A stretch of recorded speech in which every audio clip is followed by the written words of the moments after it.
여러분은 거리두기라는 말을 들으면 무엇을 떠올리십니까? 아마 대부분의 사람들이 코로나 시대 이전에는 내가 가까이 하고 싶지 않은 사람들을 대상으로 이 말을 사용했을 것입니다. 그런데 이제 우리가 거리두기라는 말을 누구에게 사용하고 있는가 하면은 특정한 사람을 향해 사용하고 있는 것이 아니라 불특정 다수를 향해 사용하고 있고, 내 의지와는 상관없이 무조건 다른 사람과 거리를 둬야만 하는 생활을 우리는 지난 2년간 해오게 되었습니다. 몸이 멀어지면 마음도 멀어진다고 하죠. 늘 함께 예배하고 친교하고 선교하고 봉사했던 믿음의 가족들과 거리두기를 하느라 마음이 멀어져 간 사람들이 여러분 주변에도 분명히 계실 것입니다. 그런데 그리스도인들이 기억해야 할 것은 몸이 멀어져도 우리는 어디에나 계시는 성령 하나님과 함께하는 가족이라는 사실입니다.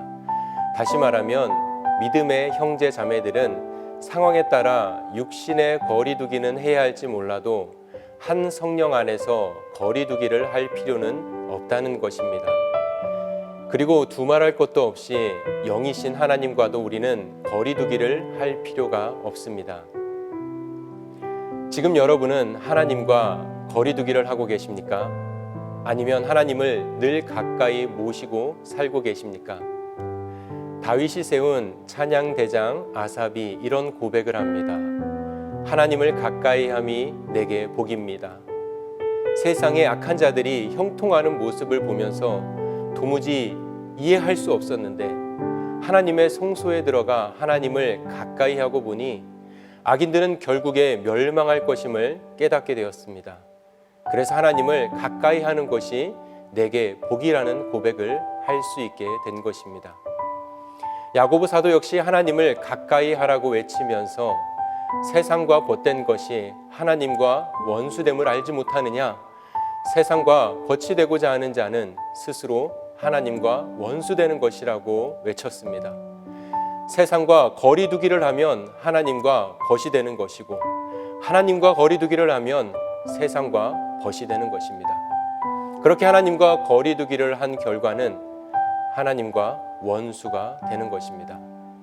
그래서 우리는 끊임없이 하나님을 가까이 하기 위해 노력을 해야 하는데, 여러분은 어떤 노력을 하고 계십니까? 저에게 7살짜리 둘째 딸이 있습니다. 밝은 웃음으로 다가와서 잠깐만 앉아보라고 할 때가 있습니다. 저는 그 목적이 업히거나 매달리기 위함이라는 것을 알지만 모른 척하고 자세를 낮춰줍니다. 그럼 이때다 하고 큰 웃음소리를 내며 제 목을 꽉 부여잡고 떨어지지 않기 위해 온 힘을 다해 필사적으로 매달립니다. 저는 그 모습을 보면서 나는 아버지 되시는 내 하나님과 어떻게 가까이 하고 있고 떨어지지 않기 위해서 필사적으로 노력하고 있는가. 아빠의 목에 매달려 이렇게 즐겁고 행복하게 웃고 있는 아이처럼 나는 하나님을 가까이 함이 내게 행복이라고 고백할 수 있는 자인가? 라는 질문을 하게 되었습니다.